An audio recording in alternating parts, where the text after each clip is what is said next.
Bon matin, Église Le Sentier. J'espère que vous allez bien là où vous êtes aujourd'hui. J'aimerais remercier l'équipe de louanges et spécialement l'équipe technique ce matin qui ont travaillé vraiment fort pour qu'on puisse être ensemble à distance. Donc, ça y est, on est le 20 décembre. Aujourd'hui, c'est notre célébration spéciale de Noël et tous nos préparatifs pour la fête de Noël qui certainement sont commencés et sont entamés. Les enfants qui ont presque fini l'école, sinon ils ont déjà fini. Peut-être que ceux qui sont à la maison, là, vous êtes transformés en prof à la maison cette semaine et là, vous avez fait faire plein de travaux à vos enfants et là, c'est presque fini. Les vacances vont commencer. J'aimerais savoir, c'est quoi vos traditions de Noël? Je suis sûr que chacun d'entre nous, on a des traditions de Noël. Quand je pense à mon enfance, quand j'étais un petit garçon, je pense que ma tradition de Noël préférée, c'était quand on partait loin dans le bois. Je ne sais pas trop où, je ne pourrais pas vous dire, mais loin dans le bois, des fois on marchait, j'avais l'impression, peut-être c'était juste l'âge, que je marchais pendant des heures pour trouver l'arbre de Noël parfait qu'on allait couper et ramener à la maison.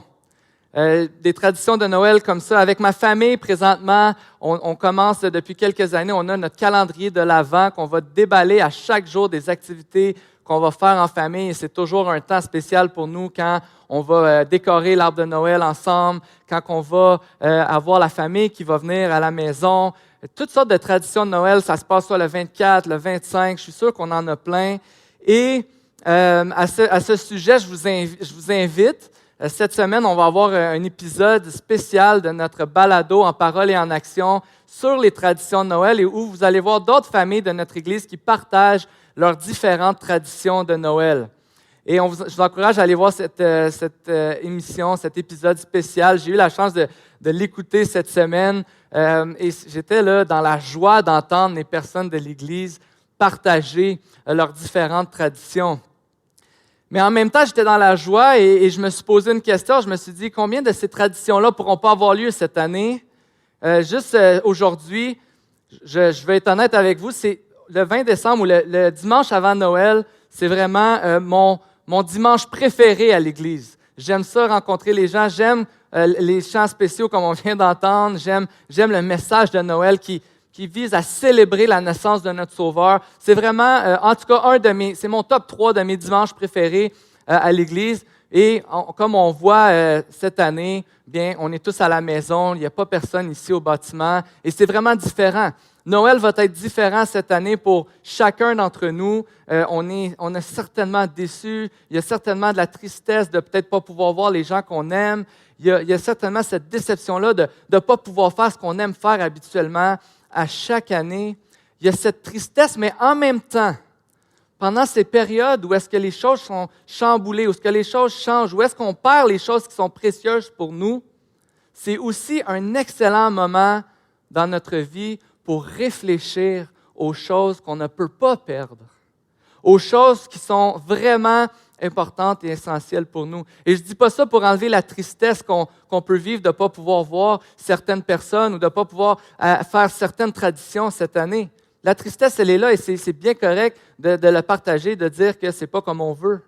Mais dans les moments où on perd des choses importantes, dans les moments où les choses sont différentes, c'est vraiment un bon temps dans nos vies pour se rappeler les choses qui sont essentielles et les choses qu'on ne peut pas perdre. Et vraiment, c'est une joie pour moi ce matin de vous parler de ça parce que malgré tous les changements, malgré toutes les difficultés que les temps présents peuvent nous apporter, Noël nous rappelle que Dieu accomplit son plan et qu'il nous donne ce qu'on a besoin et ce qu'on ne pourra jamais perdre, c'est-à-dire lui-même. Et ce matin, on va prendre ce temps ensemble à revisiter un récit de Noël bien populaire. Je me rendais compte cette semaine quand je faisais l'étude qu'on entend ces histoires dans des chansons. On entend ces histoires à l'école du dimanche depuis qu'on est jeune, à la zone enfant. On entend ces histoires constamment. Mais le Seigneur, il y a une raison pourquoi il nous donne ces histoires-là. Il veut nous partager de l'espoir quand on lit la parole de Dieu. Et ce matin, on va prendre un temps ensemble pour prier et ensuite, on va faire la lecture dans Matthieu chapitre 2, les versets 1 à 12, où on va voir ensemble les promesses de Dieu pour toutes les nations. Prions.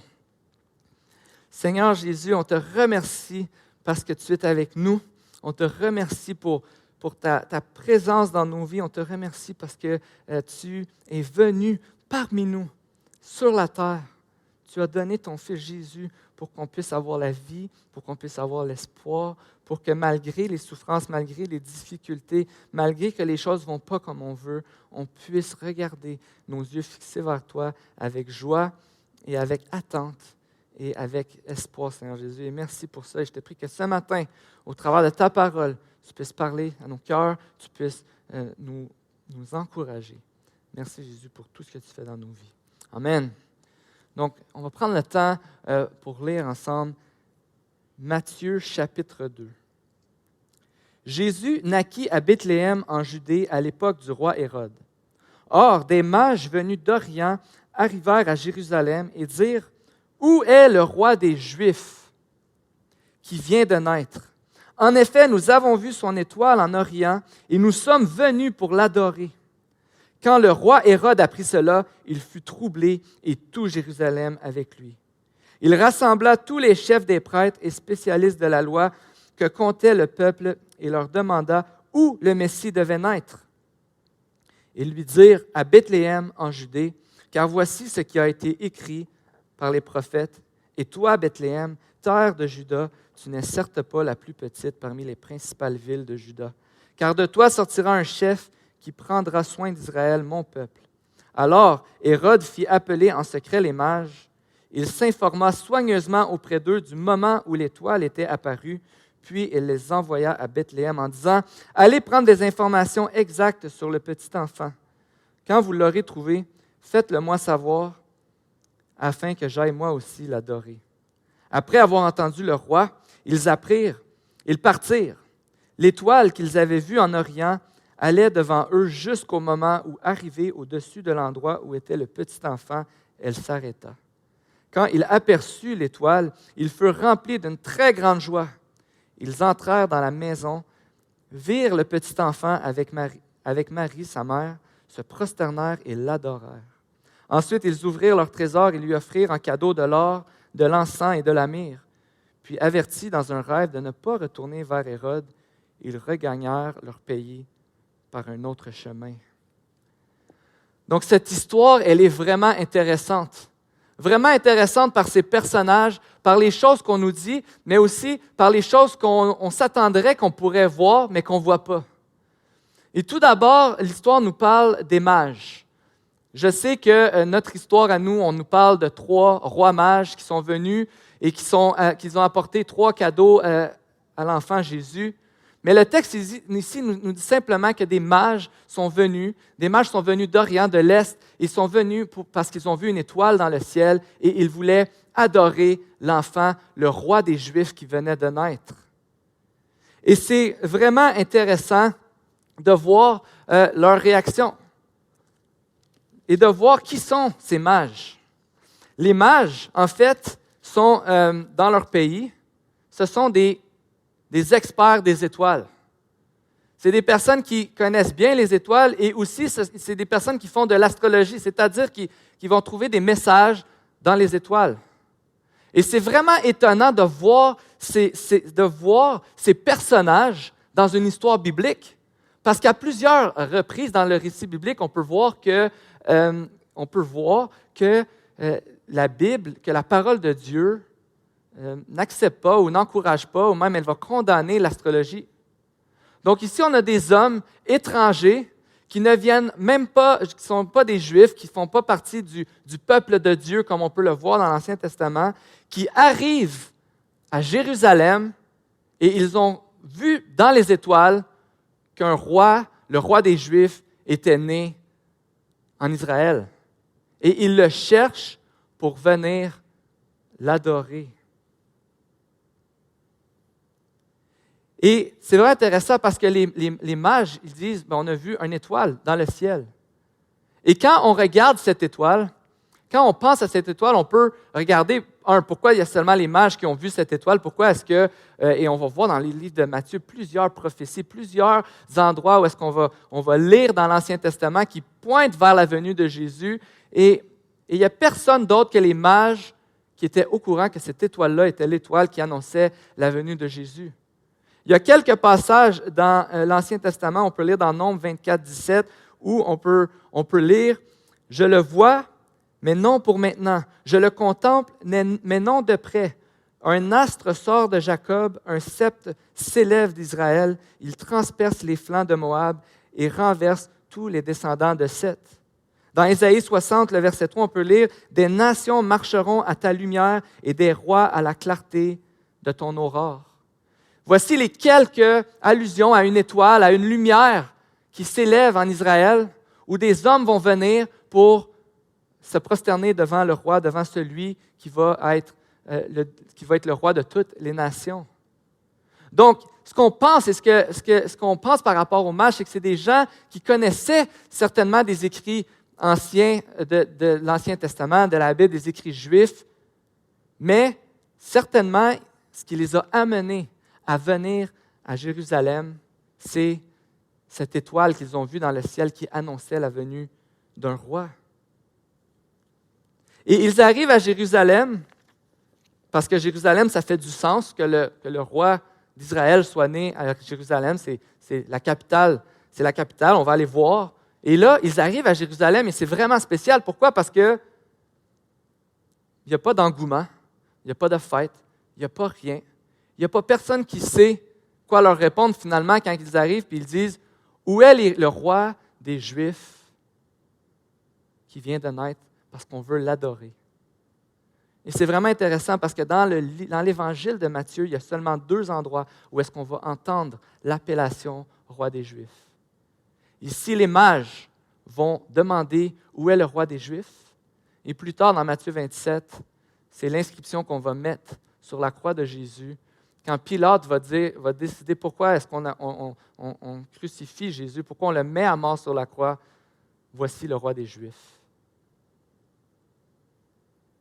Les premières personnes qui vont reconnaître que Jésus est le roi, que Jésus est important, que Jésus a de la valeur, ce sont des étrangers venus d'Orient qui trouvaient des réponses dans les étoiles.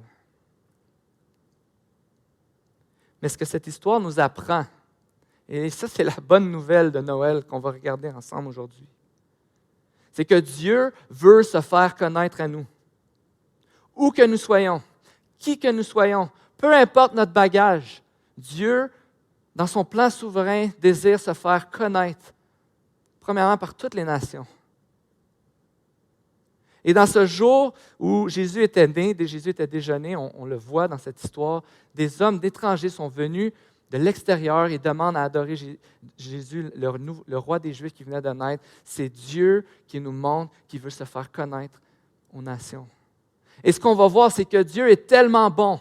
Dieu est tellement bon qu'il veut se faire connaître à chacun d'entre nous pour qu'on n'ait plus besoin de regarder ailleurs, de regarder nulle part ailleurs pour notre joie et notre satisfaction.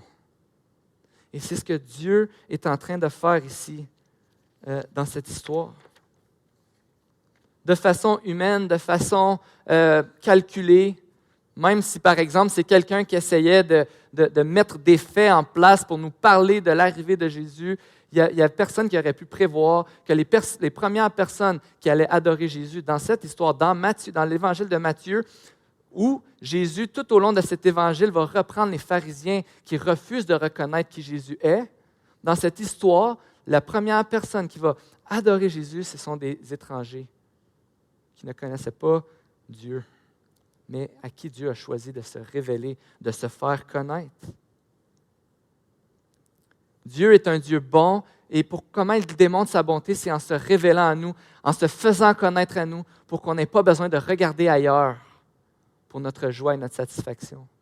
Et ça, c'est le plan de Dieu depuis la création du monde.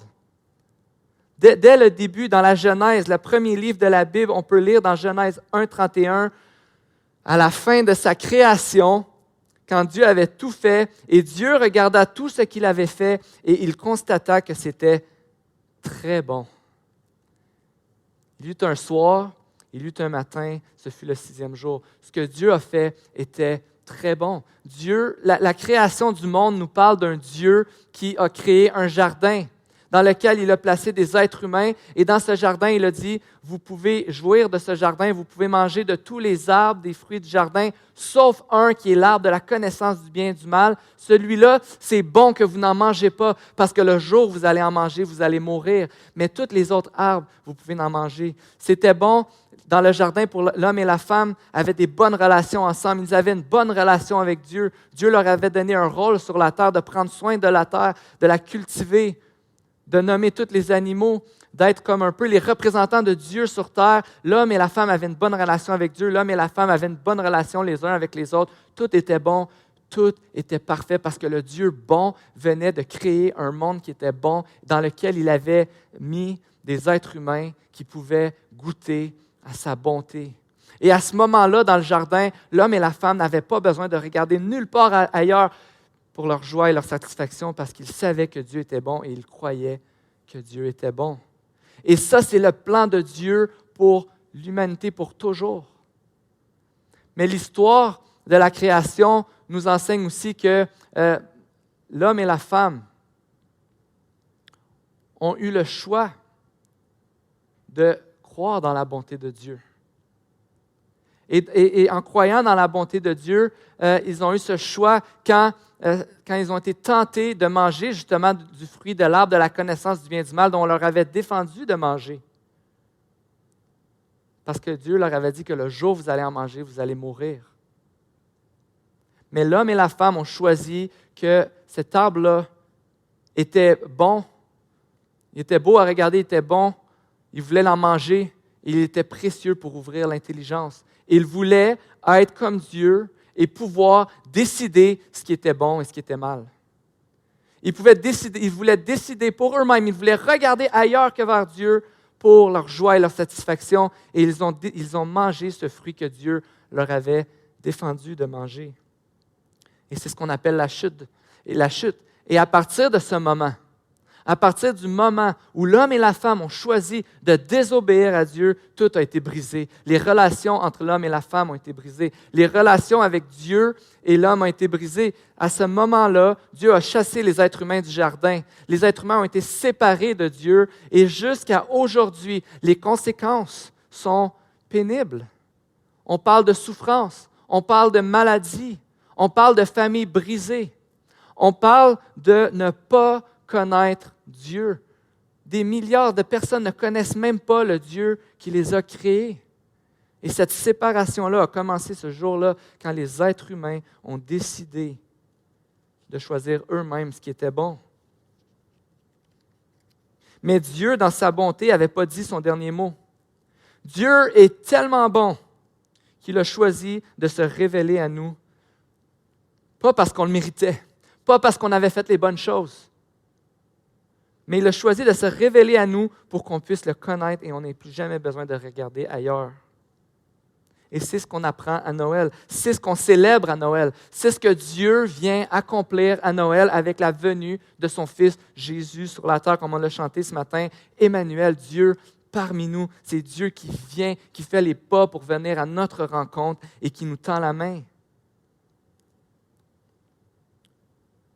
Dieu prend des hommes imparfaits, des êtres humains imparfaits, puis il va là où ils sont pour se révéler à eux. Quelle bonne nouvelle!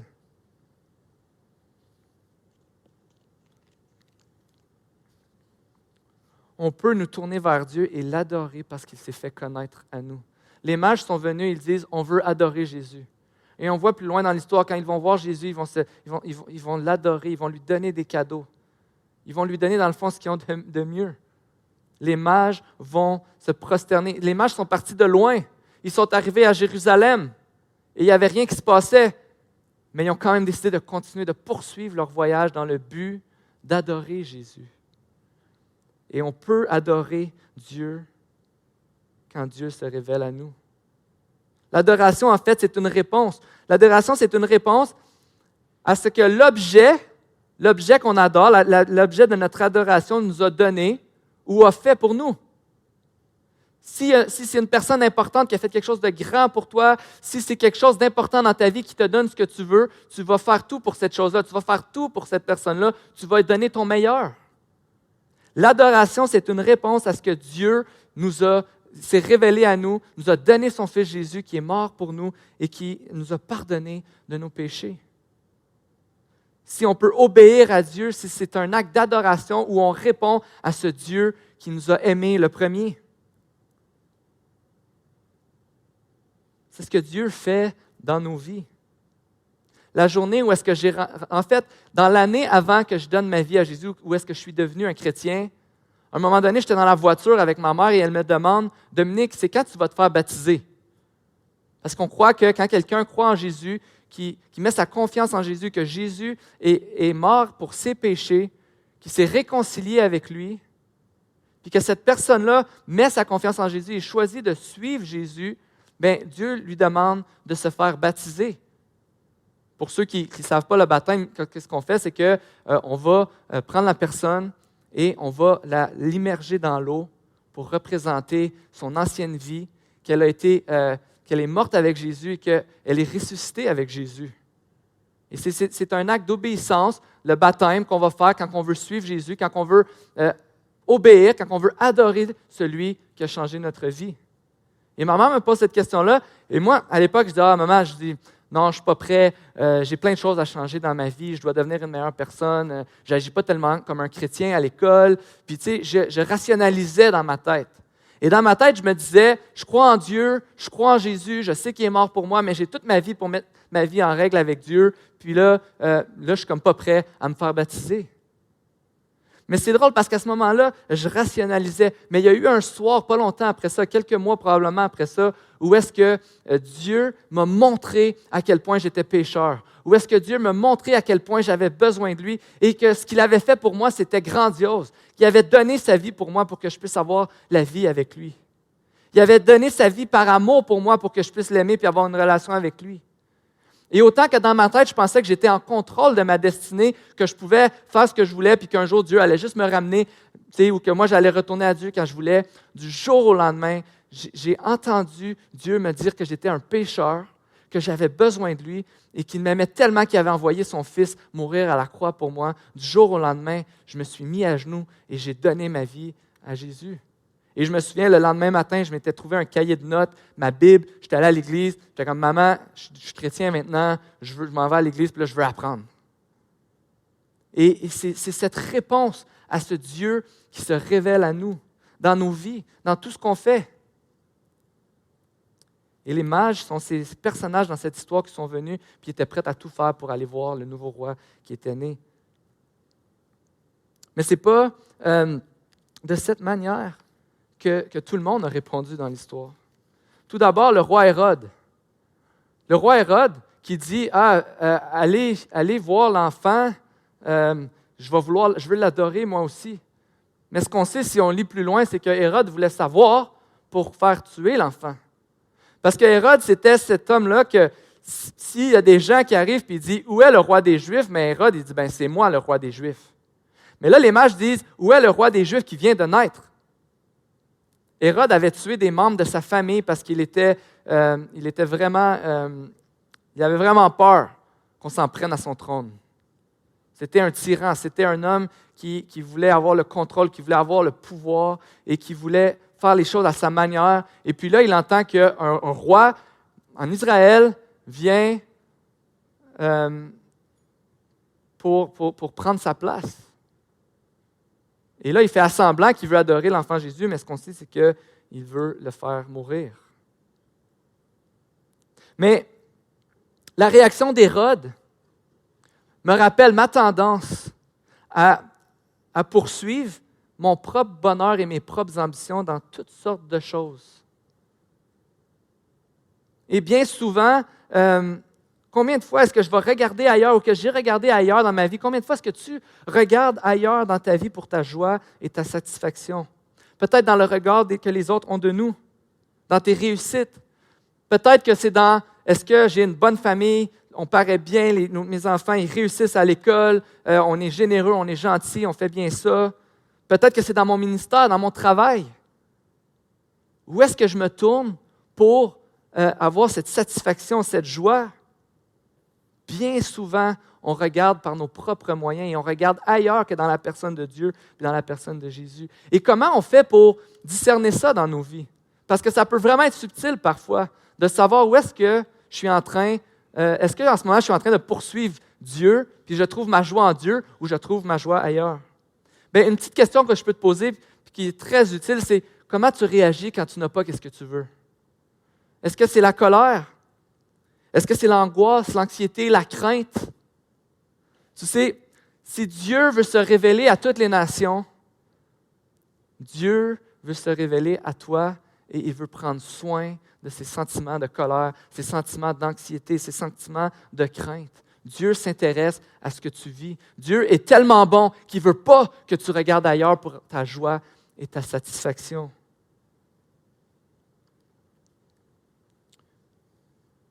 Dieu veut satisfaire ton désir de joie. Mais c'est seulement en se tournant vers lui et en goûtant à sa bonté qu'on peut être satisfait. C'est pour ça que Noël est une si bonne nouvelle remplie d'espoir. Parce que le Dieu qu'on a abandonné, duquel on s'est séparé, est venu vers nous, là où on est, pour rétablir la relation avec nous. Mon garçon Ézéchiel aime tout faire tout seul.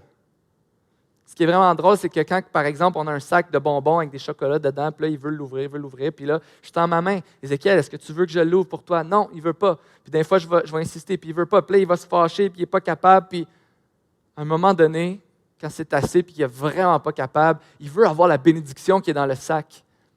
Papa, tu peux-tu ouvrir le sac pour moi? Et ça me fait toujours plaisir de l'ouvrir, de lui donner.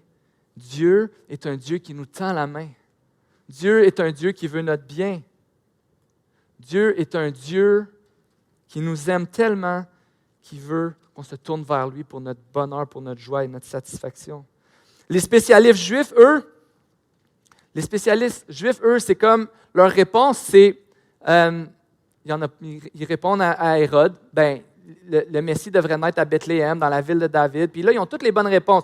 Eux, ils connaissent comme la loi, ils connaissent l'Ancien Testament, ils connaissent les prophéties, ils connaissent tout, ils savent qu'il y a un Messie qui va venir les délivrer. Ils ont toutes les bonnes réponses, mais ils ne font rien avec ça. Ils ne suivent pas les mages, ils ne s'en vont pas. Et leur passivité, leur inaction devant une aussi bonne nouvelle dévoile mon cœur qui souvent manque de joie devant les promesses que Dieu me fait. Devant cette inaction ou ce manque de joie, devant l'espoir de ce que Dieu veut me donner. Cet espoir quand ça va mal, cet espoir quand ça ne va pas comme je veux. Parfois, on est si familier,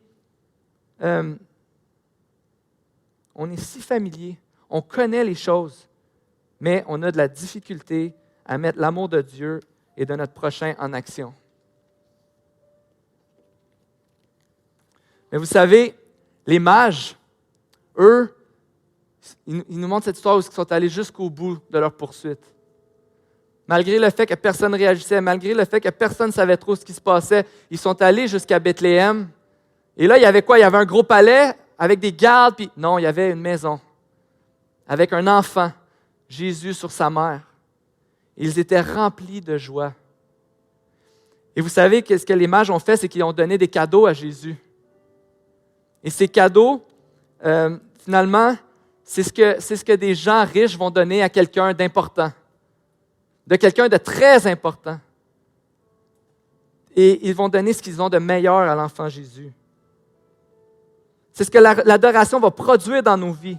L'adoration va produire la joie, l'obéissance, le don de soi. Et vous savez, il y a une coutume, quand quelqu'un d'important reçoit un cadeau de quelqu'un d'important, à cette époque, la coutume, c'était que Jésus et sa mère auraient dû faire un cadeau aux mages aussi. Mais Jésus ne pouvait pas donner de cadeau parce qu'il n'y avait rien à donner à ce moment-là. Mais ce qui est intéressant, c'est qu'un jour, Jésus allait donner le plus grand de tous les cadeaux de la terre quand il allait se présenter par obéissance à la croix? Ou est-ce que Jésus allait tout faire pour qu'on puisse avoir notre satisfaction et notre joie en Dieu? Jésus allait donner sa propre vie. Et Jésus nous appelle à partager cette bonne nouvelle. Celui qui a arrangé les étoiles pour apporter les mages vers Jésus est celui qui a le contrôle sur nos vies et sur tous ces détails. C'est une bonne nouvelle parce que Jésus est bon. Si Jésus est mort pour nous, si Jésus a donné sa vie pour nous, si Dieu est venu parmi nous puis il s'est révélé à nous, mais je veux que tu saches ce matin que Dieu s'intéresse à tous tes soucis, à tout ce que tu vis et tu peux lui remettre. Dieu s'intéresse à tes tristesses, Dieu s'intéresse à tes difficultés et tu peux lui remettre. Et ce que j'aimerais qu'on fasse ce matin, dans cette période de Noël qui est très différente, c'est qu'on puisse célébrer ensemble cette joie que malgré les circonstances, on peut célébrer Dieu qui se révèle à nous. On peut célébrer Dieu qui est bon pour nous. Dieu qui veut que tous le connaissent. Partageons ensemble cette bonne nouvelle. Partageons ensemble cette bonne nouvelle aux nations, aux gens qui sont autour de nous, aux gens qui nous entourent. Partageons la joie de Noël, l'Église Le Sentier, malgré les circonstances actuelles. Remplissons nos réseaux sociaux de la joie de Noël. Remplissons nos interactions avec nos voisins de la joie de Noël. Remplissons nos vies de la joie de Noël malgré tout. Allons présenter le règne de Dieu aux nations.